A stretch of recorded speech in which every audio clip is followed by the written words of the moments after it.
ಇದ್ರು.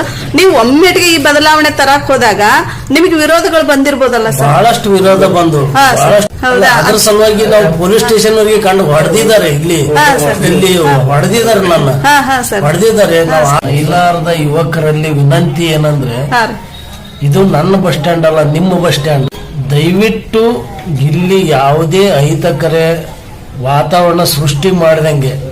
ಅವ್ರು ಹೇಳ್ತಾರೆ ಏನಂದ್ರೆ, ಹಸಿರು ಅನ್ನುವಂಥದ್ದು ಒಂದು ಕೂಸಿಗೆ ಸಮಾನ ಅಂತೇಳಿ. ಒಂದು ಗಿಡ ನಾಶ ಆದೆ ಅಂದ್ರೆ ಒಂದು ಶಿಶು ಹತ್ಯೆ ಮಾಡಿದಷ್ಟು ಅಪರಾಧ ಅನ್ನುವಂತಹ ಮಾತುಗಳನ್ನ ಅವರು ಹಂಚಿಕೊಂಡ್ರು.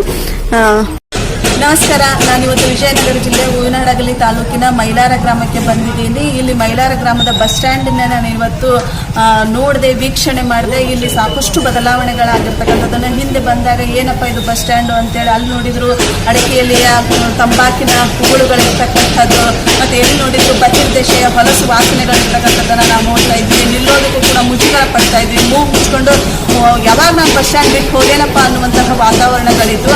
ಆದರೆ 2024ರಲ್ಲಿ ರಟ್ಟಿಹಳ್ಳಿಯಿಂದ ಬಂದಂತಹ ಬಸವರಾಜ್ ಸರ್ ಮತ್ತು ಹ್ಯಾರಡದ ನೀಲಪ್ಪ ಸರ್ ಇವರ ಒಂದು ಕಾರ್ಯವೈಖರಿಯಲ್ಲಿ, ಒಂದು ಹೆಚ್ಚಿನ ಕಾಳಜಿಯಲ್ಲಿ, ತಮ್ಮ ಅಧಿಕಾರದ ವ್ಯಾಪ್ತಿಯನ್ನ ಮೀರಿ ಸ್ವಯಂ ವೈಯಕ್ತಿಕ ಇಚ್ಛಾಶಕ್ತಿಯಿಂದ ಸಾಕಷ್ಟು ಬದಲಾವಣೆಗಳನ್ನ, ಒಂದು ಹಸಿರು ಕ್ರಾಂತಿಯನ್ನ ಮೈಲಾರದ ಬಸ್ ಸ್ಟ್ಯಾಂಡಿಯಲ್ಲಿ ಮಾಡಿರ್ತಕ್ಕಂಥದ್ದನ್ನ ನಾನಿವತ್ತು ನಿಮ್ಮ ಮುಂದೆ ಹಂಚ್ಕೊಳ್ತಾ ಇದ್ದೀನಿ ಮತ್ತು ಅದನ್ನ ನಾನು ನಿಮಗೆ ತೋರಿಸ್ತಾ ಇದ್ದೀನಿ.